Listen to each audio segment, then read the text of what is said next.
नमस्कार, welcome to YouTube channel कानूनी व चर्चाएं खास। लेकिन आज खास चर्चा होगी तो टॉपिक हमारा रहेगा जो इस वक्त बोल्ड सिनेरियो बन चुका है, जो इजराइल और यूएस एक तरफ हैं और ईरान एक तरफ है, जो वार है इनमें। और ये मुझे लगता है 10th डे होगा आज वार का। तो इससे क्या इफेक्ट हो रहा है, तो इस पे बात होगी आने वाले वक्त में, और इस वक्त और इसकी हिस्ट्री क्यों ऐसा हुआ, ये सारा हम आज बात करेंगे। ज्यादा हम ये करेंगे बात कि भाई ये जो लड़ाई है इस वक्त वार है, कितनी लंबी जाएगी, क्या इसमें कुछ चांसेस हैं कोई डिप्लोमेटिक इंटरवेंशन का, जहां को समझौते का, जहां जल्दी एंड ऑफ वार।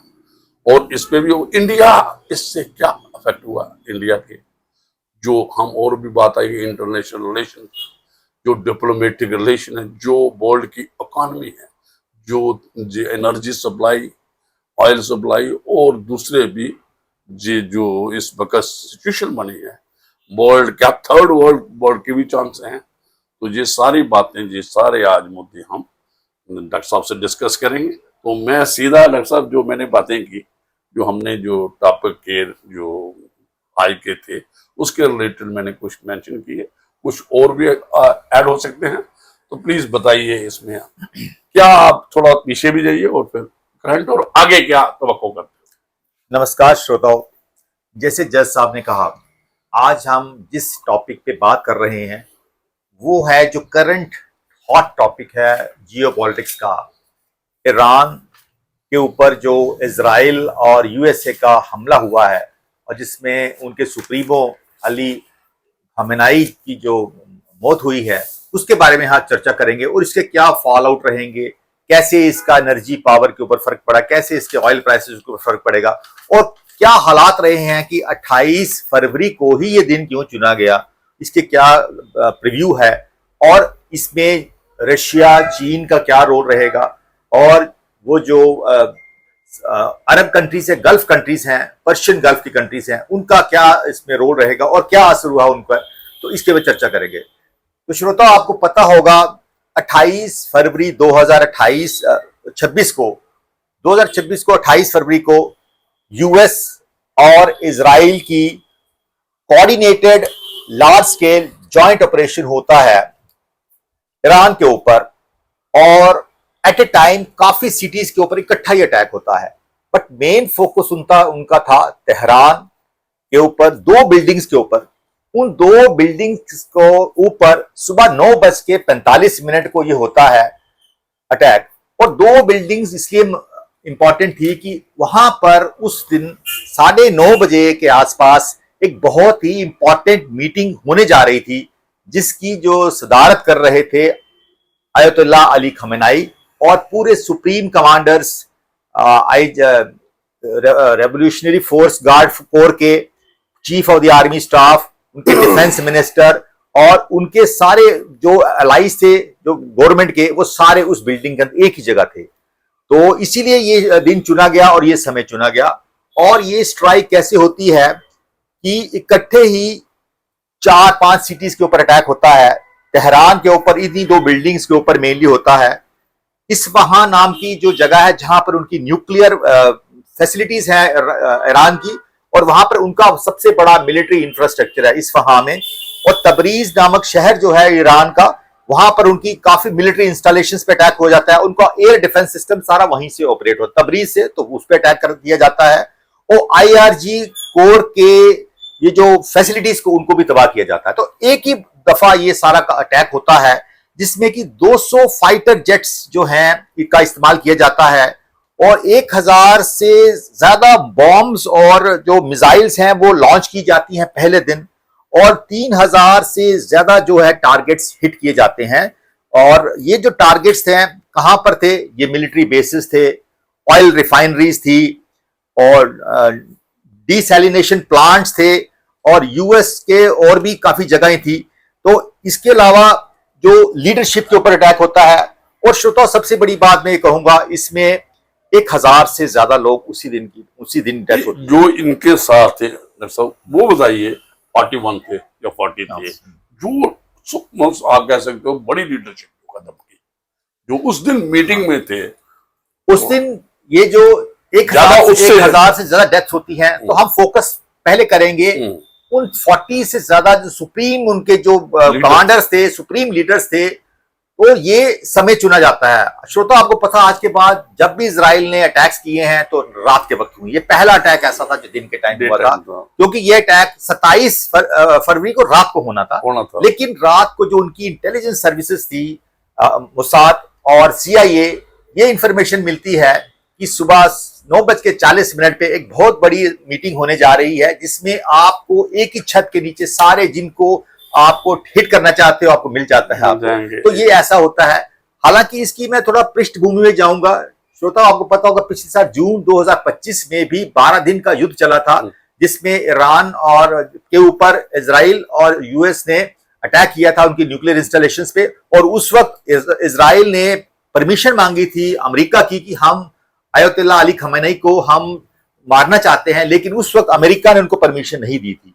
लेकिन इस बार बात यह हुई कि 27 फरवरी शाम तक ये मीटिंग चल रही थी, अमेरिका की से नाटो कंट्रीज की और ईरान की। और शाम के बाद लास्ट में क्या होता है, ये मीटिंग का फैसला होता है कि ईरान ने रिफ्यूज कर दिया अमेरिका की शर्तें मानने के लिए, और उसी वक्त प्लान किया जाता है, रात को होना था ये अटैक, लेकिन सुबह हो जाता है ये अटैक।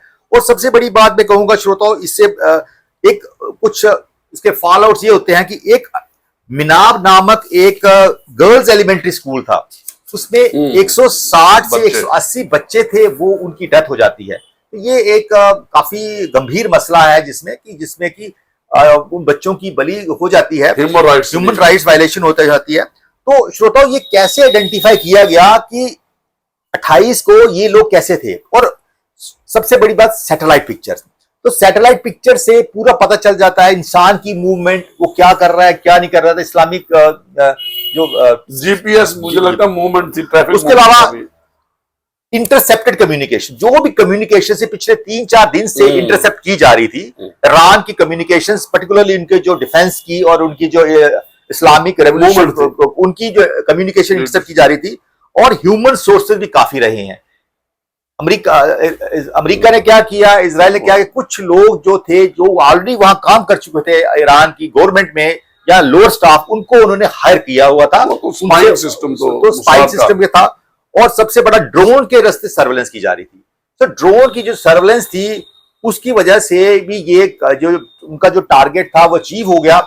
लेकिन ईरान को पता ही नहीं चलता ये हुआ क्या है। और 15 घंटे के बाद जाके ईरान ऑफिशियली डिक्लेयर करता है कि उनके सुप्रीम लीडर जो हैं, जो उनके रिलीजियस हेड भी हैं पूरे शिया कम्युनिटीज के, अयतुल्लाह अली खamenei, उनकी डेथ हो गई है।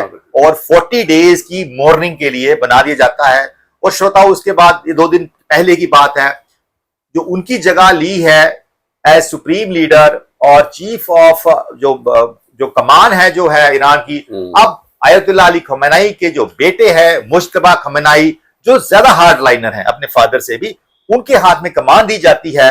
तो श्रोताओं, ये था उस दिन का जो मैंने बात की आपसे। लेकिन अब हम आगे भी चर्चा करेंगे जज साहब आगे की इसके क्या फॉल आउट हुए हैं, क्या प्रीव्यू है और क्या होने जा रहा है। जज साहब, आपके कमेंट्स। देखिए, जो आपने बात की ना, जैसे खamenei साहब का वो, और सिर्फ प्रिसीजन स्पेसिफिक टारगेट है ना, ये 2 बातें इसमें आती है। एक तो जो आपने कहा AI की, जहां सैटेलाइट थी, जहां जो ट्रैफिक मूवमेंट थी, कुछ जो मोसाद के जो सोर्सेज हैं, कुछ पॉलिटिकल अनरेस्ट, कुछ लोग वहां अंदर के राजवी के लोग कहते हैं। तो जो ह्यूमन जो स्पाइंग सिस्टम एग्जिस्ट करता है ईरान के अंदर, मोसाद के लोग वहां काम करते हैं, जहां US के लोग हैं, जो उनकी इंटेलिजेंस एजेंसी भी है, national intelligence agency of US, वो भी वहां पे काम करती है। तो बगैर अंदर के इतना बड़ा और इतना स्पेसिफिक प्रिसीजन अटैक करना और पूरी लीडरशिप को एक जगह इकट्ठा करना, और फिर उनमें और सुप्रीम, क्योंकि क्या हो, तो उससे एक मुझे लगता है, देखिए अभी हम बात करेंगे इसके रिप्रिकॉशन क्या हुए। क्वेश्चन ये समझे जाते थे एक टाइम पे US या इजराइल या दूसरे लोग कि ईरान खत्म हो गया, एक बात, लेकिन खत्म नहीं हुआ, आज दोबारा रिवाइव हुआ है और उस वक्त उन्होंने रिटेलिएट भी किया है। जो यूएस के मिलिट्री स्टेशन थे जो आपके सामने हैं जी, Azerbaijan, Bahrain, Iraq, Jordan, Kuwait, Oman, Qatar, Saudi Arabia और जो यूएई में थे उन पे उन्होंने अटैक किया और यूएस एम्बेसी भी जहां थे और काफी इनकी रिफाइनरी जो ऑयल रिजर्व थे उनको भी अटैक हुआ है। अब देखिए लड़ाई कितनी कैसे बढ़ गई है डॉक्टर साहब। देखिए एक तो इन्होंने समझा था, जैसे बातें थी लोगों में था, नरेटिव था कि भाई अभी कम नहीं खत्म तो वहां दूसरी रजीम आ जाएगी और लेकिन मुस्तफा का आना और उससे पहले रिटेलिएशन करना, और ये जो कंट्रीज हैं, मैं ये बता दूं, ये जो यहाँ मिलिट्री स्टेशन है ये नहीं लड़ सकती, चाहे वो सऊदी अरेबिया है, चाहे कतर है, चाहे ये जो जहां इनके मिलिट्री स्टेशन अपने तौर पे मुकाबला नहीं किया। देखो पाकिस्तान का सऊदी अरेबिया अपना डिफेंडर ढूंढ रहा है, क्यों? पाकिस्तान की सर्विसेज ले रहा है सऊदी अरेबिया। तो आप क्या समझते हो कि ये कंट्री ये टोटली डिपेंडेंट है किस पे? यूएस पे, जो भी और यूरोपियन कंट्री इनकी इकोनॉमी कंट्रोल करती है। अगर आप सीधा जाओ ऐश करेंगे, सब कुछ करेंगे और इनकी मेन कंसंट्रेशन जो है दैट इज मनी सेंट्रिक। ये अपनी इकोनॉमी, अपना पैसा, अपनी ऐश परस्ती। तो आपने देखा होगा पीछे इन्होंने अब्राहम जो इजराइल के साथ समझौता भी किया, इसको बहुत न्यूमा एक और सिटी बना रहे हैं, यूएस वहां पे है, उसका प्रभाव है। तो जो हालत बन चुके हैं, जो आगे बढ़ने वाले हैं, ईरान का एक ही टारगेट रहेगा, मुझे लगता है कि इन्हीं को और यही एक बीच इंटरवेंशन होंगे, समझौते का कारण बनेंगे यही कंट्री जो गल्फ कंट्रीज हैं। और आज डॉक्टर साहब आगे बात करें हार्मूज पे, हम बात करें कि अभी हार्मूज जो स्ट्रेट है उसके बाद जो गल्फ, पहले हम चर्चा कर लेंगे कि बाकी कंट्रीज के ऊपर क्या असर होता है फिलहाल अटैक का। हाँ प्लीज। तो इजराइल जो ईरान कैसे रिटेलिएट करता है, श्रोताओ, जो ईरान ने रिटेलिएशन की है उससे दुनिया की आंखें खुल गई हैं। इजराइल और यूएस को पता चल गया अंदर अंदर से ये जंग जो है लंबी चलने वाली है। वैसे ही जैसे कि रूस ने सोचा था यूक्रेन हम जल्दी चले, और आज कितने साल हो गए, 3 साल से ज्यादा हो गए हैं और जंग चल रही है। इसी तरह अमेरिका का जो था वो नहीं हो सका। तो अमेरिका का जो मेन मकसद था कि उनकी न्यूक्लियर इंस्टॉलेशंस को तबाह करना, उनकी लीडरशिप को तबाह करना और उसके जो मिसाइल कैपेबिलिटी है उसको तबाह करना, और लेकिन और उनका ये था कि हम तख्ता पलटेंगे और अपनी प्रॉक्सी हुकूमत बनाएंगे वहां पर जो यूएस सपोर्ट की। लेकिन होता क्या है, मुस्तफा जो खामेनी है वो ज्यादा हार्ड लाइनर है, ईरान ज्यादा खतरनाक हो गया है ऐसे, क्योंकि अली खामेनी थोड़ा सा मॉडरेट हार्ड लाइनर थे। लेकिन अब ये हो गया कि सारी जो प्रॉक्सी जो ऑर्गेनाइजेशंस हैं, हिजबुल्ला है और भी हैं, जो वो सारी अब under Islamic revolution core guard जो कोर है उसके अंडर आ गई है। अब वो उनकी पावर बढ़ गई है, उनकी पावर बढ़ गई है। अब वो लोग किसी भी हालत में कॉम्प्रोमाइज करने के लिए तैयार नहीं है। अब वो लास्ट मिनट तक वो जंग लड़ेंगे।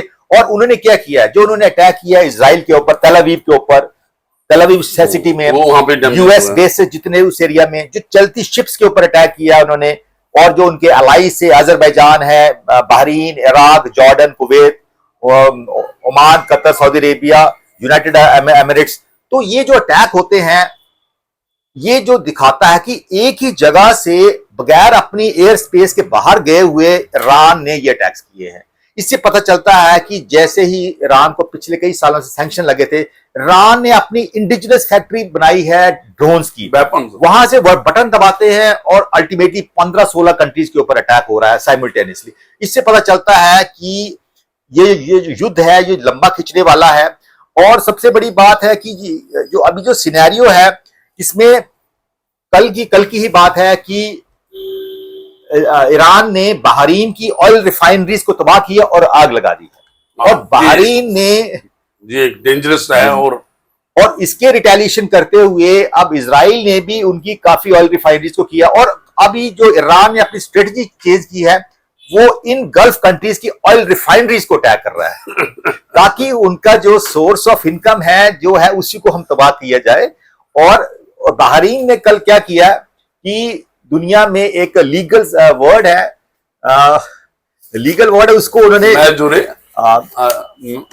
फोर्स मैजूरो करके एक लीगल टर्म है। तो फोर्स मैजूरो क्या है, उन्होंने उसको क्लेम किया है कि फोर्स मैजूरो क्या होता है, जब भी दो पार्टीज में कंट्रैक्ट होता है कोई चीज सप्लाई करने का, अगर कहीं दो कंट्रीज के बीच में होता है और अगर कोई अर्थक्वेक आ जाता है, कोई जैसे कोविड पैंडेमिक में हो जाता है, लॉकडाउन लग जाता है, तो वो कंट्रैक्ट नल एंड वाइड है, उसमें तो इम्पॉसिबल हो जाता है। तो बहरीन ने फोर्स मैजूरो को इन्वोक किया हुआ है और अपनी सारी ऑयल वर्ल्ड को सप्लाई करने से बंद कर दिया है। और श्रोता, अगर ऐसा ही बाकी गल्फ कंट्रीज फोर्स मैजूरो करती हैं तो ऑयल क्राइसिस जो ऑलरेडी डीपन हुआ है वो कहां जाएगा?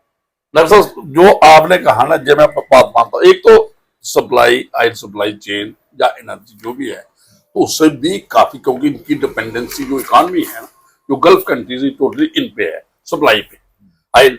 दूसरा वहां पे तो वर्ल्ड की मल्टीनेशनल कंपनीज भी हैं और ये टूरिस्ट सेंटर है, टूरिज्म का भी बहुत ज्यादा है। इन हालात में वहां लोग कैसे, और बहुत से लाखों की तादाद में मुझे लगता है बहरीन कंट्रीज में, इसमें जो गल्फ कंट्रीज में हमारे इंडियंस भी हैं और काफी ये, तो मैं ये कहता हूं, देखिए, अगर डॉक्टर साहब आपने बात की कि ये लड़ाई लंबी खींचेगी, तो लंबी खींचने के लिए एक मैं बताऊं, डिफेंस सिस्टम ईरान के पास होना चाहिए। डिफेंस सिस्टम में ये नहीं अपना डिफेंस अटैक करने के लिए।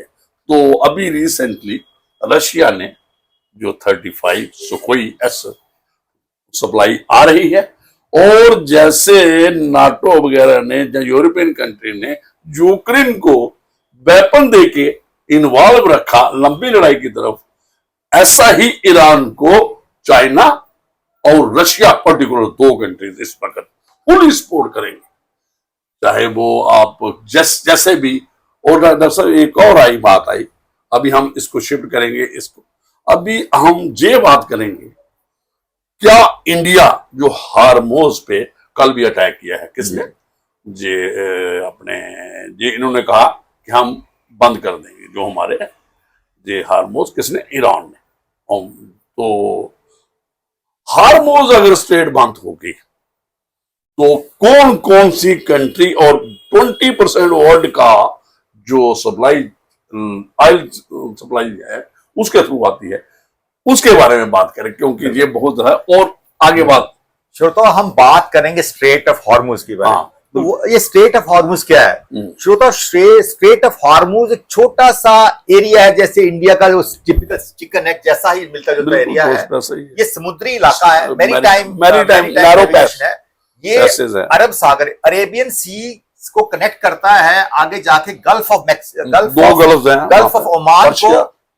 ओमान को कनेक्ट करता है। ये पर्शियन दोनों बीच में। ये जो छोटा सा रास्ता है, ये तकरीबन 150 किलोमीटर इसकी लेंथ है और इसकी जो चौड़ाई है 33 to 95 किलोमीटर, यानी कि 33 से 90 किलोमीटर छोटे से मार्ग से दुनिया भर के जहाज गुजर जाते हैं। इतने तंग जगह से अगर इतने मैरीटाइम पे जहाज गुजर करते हैं, और जिसको ईरान ने बंद कर दिया हुआ है, तो क्योंकि उसके इस साइड क्या कंटिन्यूटी रहेगी बंद की, थोड़ा सा, जब तक ये युद्ध नहीं खत्म होगा, ये ईरान मतलब के पास सेफ पैसेज नहीं है, सेफ पैसे नहीं है, ईरान ने बंद ही कर दिया है। नहीं, बंद कर दिया होगा तो वहां पे भी अभी जो यूएस ने स्ट्राइक किया है, वहां जो इन्होंने बंद किया था वहां उस पे, लेकिन फिर भी दोबारा वापस आएंगे और वो एक सेफ पैसे नहीं होगा, स्ट्रेट ऑफ हॉर्मुज सेफ नहीं होगा। ईरान के पास उनका भी जो एआई सिस्टम इफेक्टिव है, तो कोई भी शिप वहां से जाएगा तो ईरान उसको इजिली वहां पे पैसे नहीं मिलेगा, तो ईरान डेंजरस रहेगा। ईरान के पास अब खोने के लिए कुछ नहीं है श्रोता, उसके पास अब सिवाय स्ट्रेट ऑफ हॉर्मुज और लड़ने के सिवाय और कोई चारा नहीं है। तो ईरान जो है स्ट्रेट ऑफ हॉर्मुज के ऊपर ही उन्होंने रास्ता बंद कर दिया है, और इंडिया का 20 to 25% जो ऑयल है उस रास्ते से आता है, और इंडिया का चाइना का भी आता था, 40% सबसे बड़ा प्रॉब्लम इंडिया में आ गई एलपीजी। 40% जो एलपीजी है, भारत की जो गैस है जो है वो जो है वो इस रास्ते आती है, और सबसे अफेक्ट ही कुकिंग गैस के ऊपर होना हुआ। आज मैं अखबार पढ़ रहा था, अभी मैं बिल्कुल आपका, प्लीज आप थोड़ा सा, आज मैं अखबार पढ़ रहा था, आज में लिखा था, उसके हेडलाइन क्या थी, वो जो उसपे लिखा था, रसोई से लेके सेंसेक्स तक सब सारे इफेक्ट हुए हैं। सेंसेक्स निफ्टी 200 अंक नीचे गिरा है, पूरा नीचे चला गया है, शेयर मार्केट डाउन हो गए हैं, और रसोई में कुकिंग गैस के ऊपर है। हालांकि जो ऑयल का भंडार, श्रोता आपको डरने की जरूरत नहीं है, भारत का कम से कम 40-45 डेज का ऑयल भंडार रिजर्व अभी इंडिया में है। और भारत ने ऑल्टरनेटिव रूट्स, यानी अब अमेरिका ने भी बोल दिया है कि इंडिया को आप रशिया से तेल ले लो, हालांकि he has no authority to say to India. और भारत का ऑलरेडी वेनेजुएला से भी और ऑयल आना शुरू हो गया है। तो बात वो नहीं, बात ये है कि आने वाला जो वक्त है वो पूरे world wide crisis, particularly NATO countries को ऑयल का वहां क्राइसिस वो शुरू हो चुका है। तो नेटो कंट्रीज का जो ऑयल है हो चुका है, इसीलिए हम लोग स्टेट ऑफ हार्मोज के ऊपर हमने चर्चा की थी। जैसा आप ना, जो दोबारा स्टेट ऑफ हार्मोज को इतनी जल्दी नहीं छोड़ सकती थी, ऐसी चीज है। और देखिए, आपने कहा इंडिया की सप्लाई लाइन इस पे है, हमने क्या किया, जो हमारा चाबहार पोर्ट थी, जो एक आप कह सकते हो, जो हम सेंट्रल एशिया में जाते थे, जो सेंट्रल एशिया का रास्ता चाबहार जो बंद हुआ हार्मोज के रास्ते, मुझे बताओ, हमें जो सप्लाई चेन है बंद हो गई, किसकी? हार्मोज बंद है, जो कई कारण से। तो वहां पे जो इस वक्त जो ईरान ने बंद किया, जहां जो वहां पे खतरा है अंदर आने का, लेकिन उसके पहले चाबहार हमने बंद किया। रशिया का तेल जो चीप था वो हमने, इंडिया नहीं ले सकता। अभी जो आपने बात की कि टोटल डिपेंडेंसी जो है किस पे है? अमेरिकन तेल पे। कोई भी तेल, अभी जो आपने कहा वो तंज खसा है कि 30 दिन के लिए ले लो वहां पे, वही कैसे पहुंचेंगे हम हार्मोज में? जहां रशिया का तेल कैसे आएगा, कैसे सप्लाई आएगी, कैसे पहुंचेंगे अफगानिस्तान, कैसे पहुंचेंगे ताजिकिस्तान, जहां आगे जो रास्ता है? और कैसे हम चाबहार जो है, इसमें तो बजट भी नहीं दिया, और वो डिफंक्ट है, जैसे गवादर चाइना के लिए डिफंक्ट है। तो इसका एक यही है कि टोटल डिपेंडेंसी हमारी जो हो गई है किस पे? स्टेट पे ना। स्टेट जो भी हमने सप्लाई लाइन है, एनर्जी लाइन है, चाहे तेल है, गैस है, किस पे? यूएस पे। जहां और आप कहीं जो, लेकिन यूएस कंट्रोल पे कहीं से भी कीजिए कि आप लोगे, वो यूएस कंट्रोल होगा उस पे।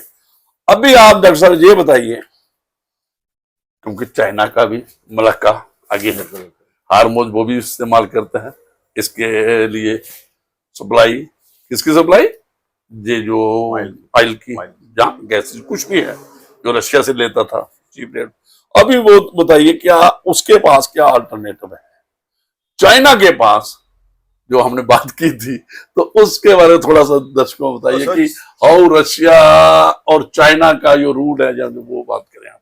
तो चाइना और रशिया को तो कोई प्रॉब्लम नहीं है, उनके पास ऑल्टरनेटिव रूट है। सबसे बड़ा है ये बच्चे जो साइबेरिया मंचूरिया रूट, जो साइबेरिया से शुरू होके मंचूरिया टेरन है रशिया से, और नॉर्थ ईस्ट जो चाइना है वहां पर मंचूरिया में खत्म होता है। ये both land connected as a railway connected है, तो दोनों तरह से ये कनेक्टेड है, ये रूट रेलवे कनेक्टेड और लैंड कनेक्टेड। सो चाइना और रशिया को कोई प्रॉब्लम नहीं है। चाइना और रशिया तो ईरान को सपोर्ट करता ही रहेगा, through weapons, through energy, through AI, through everything, और सब जेट्स भी। और इसी वजह से हम कह रहे हैं कि ये युद्ध जल्दी खत्म होने वाला नहीं है। अगर ईरान के पास रिसोर्सेज खत्म भी हो जाते हैं, लेकिन चाइना और रशिया का जो सपोर्ट है उनको, आज ही चाइना के प्रीमियर और रशिया के प्रीमियर ने मुस्तफा खमनाई को मुबारकबाद दी है और उनको रिकॉग्नाइज किया है कि हम उनको पूरा सपोर्ट करते हैं। और अमेरिका पहले कंडोलेंस की है, और अमेरिका को एक वार्न भी किया है कि अब अगर मुस्तफा खमनाई को कुछ करते हैं अमेरिका, तो देन हमें भी कुछ सोचना पड़ेगा इसके बारे में। तो ये बड़ा इंपॉर्टेंट इश्यू है। श्रोताओ, एक और बात आपसे मैं करना चाहता था कि ये जो युद्ध हुआ है, इसमें एक चीज तो हो गई थी कि क्लियर हो गया है कि जो चाहता था अमेरिका वो नहीं हो पाया, क्योंकि जो ईरान के ऊपर पिछले कई सालों से जो सैंक्शंस लगी थी, उसमें ईरान ने अपनी इंडिजिनस टेक्नोलॉजी काफी डेवलप कर ली थी, और उस इंडिजिनस टेक्नोलॉजी से लार्ज स्केल पे जिनको ड्रोन सिस्टम है वो इतना डेवलप कर लिया है कि दुनिया, एटलीस्ट इंडिया को एक सीख लेने की जरूरत है। तो आपको पता है इंडिया ये की इस्तेमाल। 4th लार्जेस्ट आर्म फोर्सेज है वर्ल्ड में, और उसके मुकाबले में ईरान कुछ भी नहीं। लेकिन एक फील्ड है जो हमें उनसे कुछ सीखना है, क्योंकि कुछ दिनों पहले हमारे chief of the army staff general Upendra Dwivedi ji ने एक गवर्नमेंट ऑफ इंडिया से एक रिक्वेस्ट की थी कि आर्मी को भी रॉकेट फोर्स दे दो।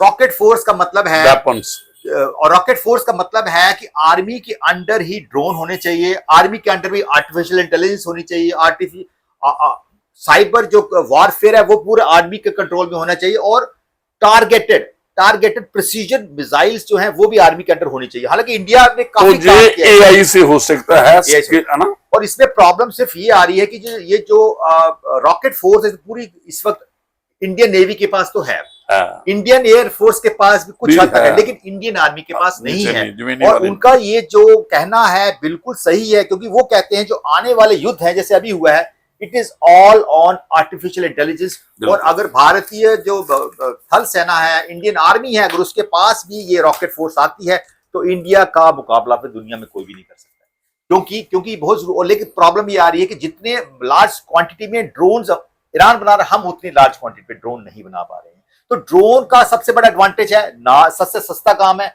ना, आपको फाइटर जेट्स यूज करने हैं, ना आपको पैसे लगने हैं, बस आपने एक बटन दबाना है और ड्रोन गया। नहीं, ड्रोन गया, देखो डॉक्टर, ड्रोन गया, लेकिन ड्रोन जो गया उसको प्रॉपर्ली हिट करना है। उनके डिफेंस सिस्टम जो है, हाँ, वो सर वही तो बात है, डिफेंस सिस्टम, इसीलिए दूसरी कंट्री का तो आने वाले वक्त में हमने ऑपरेशन एआई देखा, पाकिस्तान ने हमारा कोई मुकाबला एक्सेप्ट ड्रोन के जरिए उन्होंने मुकाबला किया, नहीं तो कोई मुकाबला नहीं कर सका। इसलिए ड्रोन को हमें लार्ज स्केल पे उत्पादन करना पड़ेगा। ड्रोन के कितने आए जम्मू में, आपने देखा जो हमारा S-400 था, हमने तबाह कर दी, लेकिन हमें एक रास्ता तो दिखाया कि ड्रोन शक्ति है जिसमें ज्यादा फाइटर लगते नहीं। लेकिन मैं ये कह रहा हूं उसी को मॉडर्नाइज, जो इंडिजिनस नहीं चलेगा सिस्टम जो है उसमें मॉडर्नाइज AIG का इंडिया ऑलरेडी सर मॉडर्नाइज कर रहा है। इंडिया ने ऑलरेडी जो आत्मनिर्भर भारत के तहत इंडिया ने अभी ऑपरेशन सिंदूर में भी यहां से लेके उन्होंने बगैर पाकिस्तान की टेरिटरी में इवन मुरीद के जो कि लाहौर के पास है, और इवन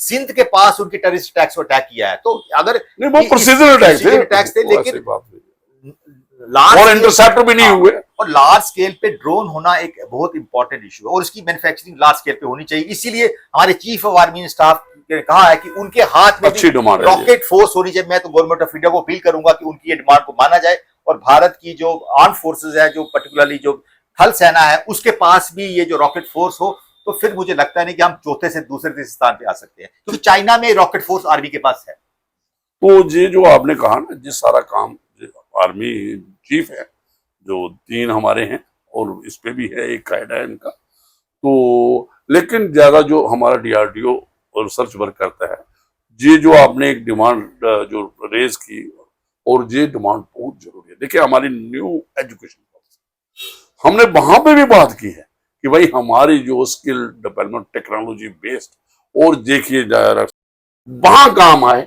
और हम भी जो अज़राइल के पास है, जो है या US के पास है, जो अगर ईरान के पास भी अगर नहीं होती ये कैसे ये मुकाबला करता।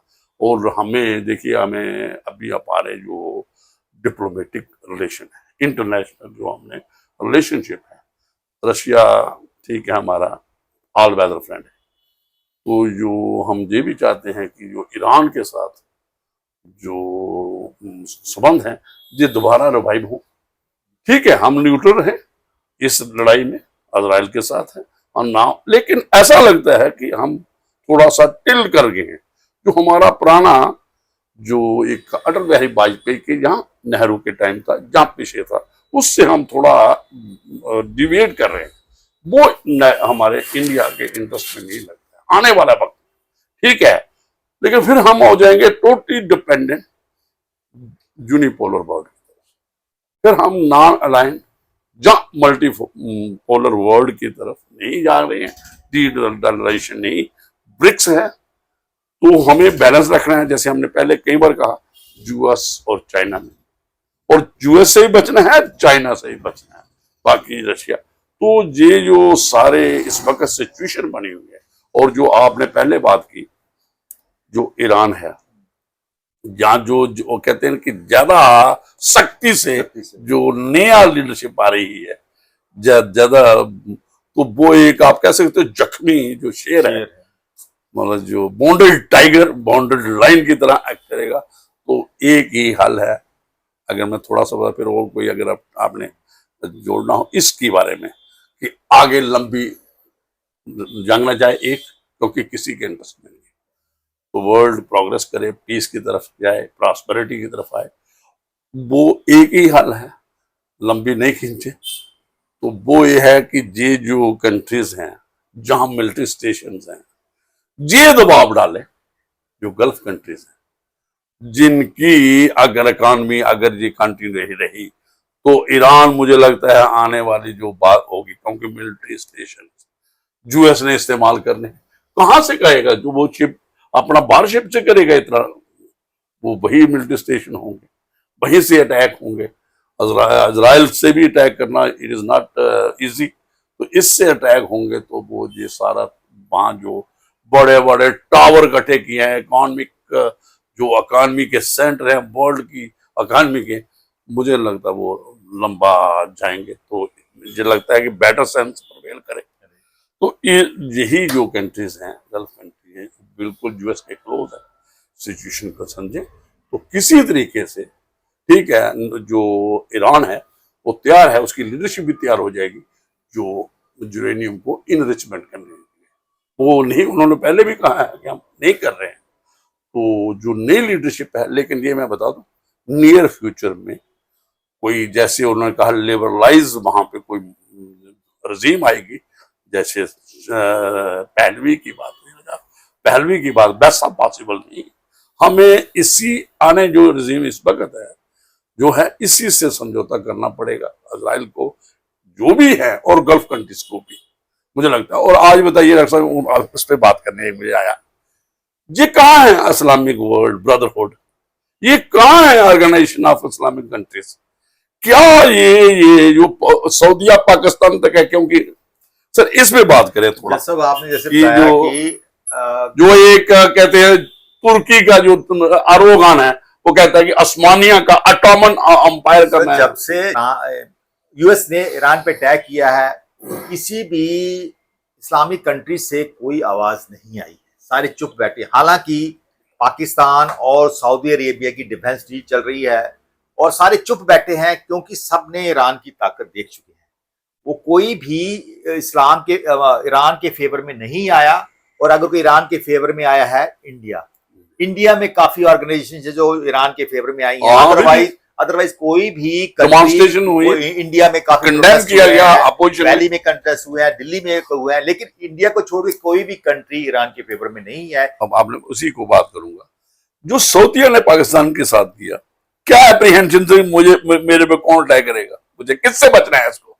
ये मुझे पाकिस्तान को इस वक्त बहुत डर रहा है, क्यों? उसको लगा कहीं ईरान उसके ऊपर अटैक न कर दे। नहीं सर सुनिए मेरी बात, इसका मतलब है पहले आपने पाकिस्तान का, सऊदीया पाकिस्तान के साथ कर रहा है, अपना डिफेंस ले रहा है, इसका मतलब ईरान से सऊदी अरेबिया बचना चाहता है। जो आपने कहा कि कहाँ रही है इस्लामिक वर्ल्ड, अब्राहिम अकार्ड हुआ, तो मुझे नहीं लगता कि ईरान एक ठीक है इस वक्त पूरा इंडिपेंडेंट और मुकाबला कर रहा है फोर्सेस का। और जो आपने कहा कि इंडिया में हमारे जो यहाँ के एक जो शिया कम्युनिटी के लोगों ने भी किया, अपोजिशन ने भी किया, और हमने जहां तक अभी भी आज हम कह रहे हैं कि आपने भी कहा कि ईरान भी हमें इक्वल रखना चाहिए डिस्टेंस, इक्वल इस बात से, क्योंकि हमने कोई नहीं इजराइल का कोई डिफेंडर है, ना ही हम यूएस के हैं, और ना ही हम सऊदीया के हैं। क्योंकि अगर कोई समझौता हुआ है कोई डिफेंड करने का, कोई तो वो हुआ है किसमें, सऊदीया और पाकिस्तान में। तो पाकिस्तान और किसके लिए, ईरान से बचने के लिए। तो पाकिस्तान तो ईरान के साथ है ही नहीं, एक मुस्लिम कंट्री की, गल्फ कंट्री भी चली गई, तुर्किया भी कोई साथ नहीं दे, वो और कौन दे रहा है सपोर्ट? करते हैं कि ये जंग जल्दी खत्म होगी, जो नहीं होने वाली है। लेकिन भारत का जो न्यूट्रल स्टांस है अभी तक रहा है, वो रहना चाहिए। तो भारत के इजराइल के साथ भी अच्छे संबंध है, ईरान के साथ भी अच्छे संबंध है, और भारत का जो चाबहार एयरपोर्ट जहां पर हमने इतना इन्वेस्ट किया है, वहां उसको हमें रिवाइव करना ही होगा, क्योंकि भारत का काफी कुछ स्टेक्स है और चाबहार एयरपोर्ट जो सी पोर्ट है वहां से हमारा अफगानिस्तान के थ्रू रूट भी है। तो हमें अफगानिस्तान को भी सपोर्ट करना है, ईरान को भी सपोर्ट करना है और हमारी जो अलाइज सपोर्ट करना है। और इसका एक ही तरीका है, हम लोग ब्रिक्स कंट्री को एक दोबारा सम्मेलन मिल सकते हैं। रशिया चाइना ऑलरेडी ईरान को सपोर्ट कर रहा है और हम न्यूट्रल कंट्री हैं। हमारा एक अलग नॉन अलाइंड मूवमेंट हमारा पुराना स्टांस रहा है और किसी भी सूरत में हमें इस प्रॉब्लम ये आ रही है कि ये जो इस जंग की गर्मी है भारत तक पहुंच चुकी है। क्यों? क्योंकि आने वाले वक्त में पेट्रोल महंगा होने वाला है। सबसे बड़ी बात कुकिंग एलएनजी गैस है, उसकी शॉर्टेज हो चुकी है। मैं आज देख रहा था बेंगलोर में 4-5 रेस्टोरेंट बंद हो गए हैं वहां पर, क्योंकि वो सिर्फ एलएनजी की वजह से पर्टिकुलरली कुकिंग गैस की सप्लाई हो गया। और अभी आज ही मैं पढ़ रहा था कि गवर्नमेंट ऑफ इंडिया ने कहा कि 25 दिन के से पहले आप सिलेंडर बुक नहीं कर सकते। इसका मतलब है कि जो जंग के असर हैं इंडिया पे पहुंचने शुरू हो गए हैं। इसलिए हम चाहते हैं जल्दी से जल्दी ये जंग खत्म होए और भारत अगर चाहे तो अपना ये रोल प्ले कर सकता है mediator between United states, Israel और ईरान के बीच में मीडिएटर काम कर सकता है और ये जंग जल्दी खत्म हो सकती है। तो इसी के साथ तो ठीक है डॉक्टर साहब, जो आपने कहा कि यूएस हमें उसकी भी जरूरत है, ऐसी बात नहीं, हमें इजराइल की जरूरत है।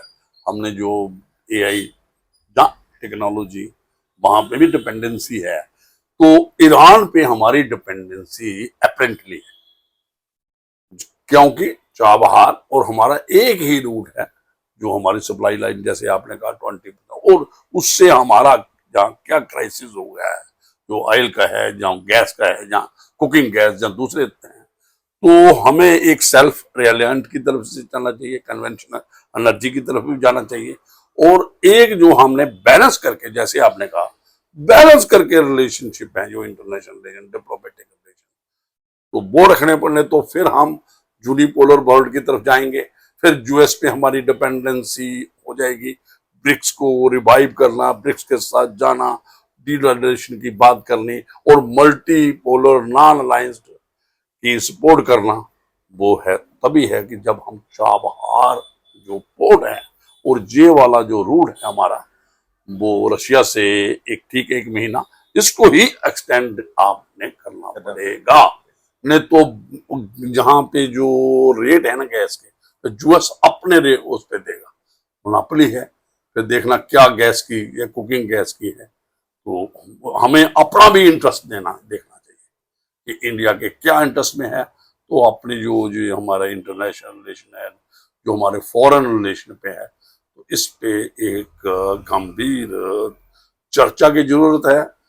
तो अपोजिशन है, पॉलिटिकल पार्टीज हैं, इस वक्त यूनाइटेड होना चाहिए। एक पूरा इंडिया की जो आपकी जियो पॉलिटिक्स कहते हो, जहाँ जियो इकॉनमी, जहाँ इंटरनल और एक्सटर्नल सॉवरेंटी है, जहाँ डिफेंस रिलेटेड है आप कह सकते हो, जहाँ इकॉनमिक जो भी हमारे यहाँ पे है, तो ये कायम रहेगी। तो हिंदुस्तान आने वाला वक्त में तो अपने आप को सर्वाइव की बात कर रहा हूँ मैं इस वक्त।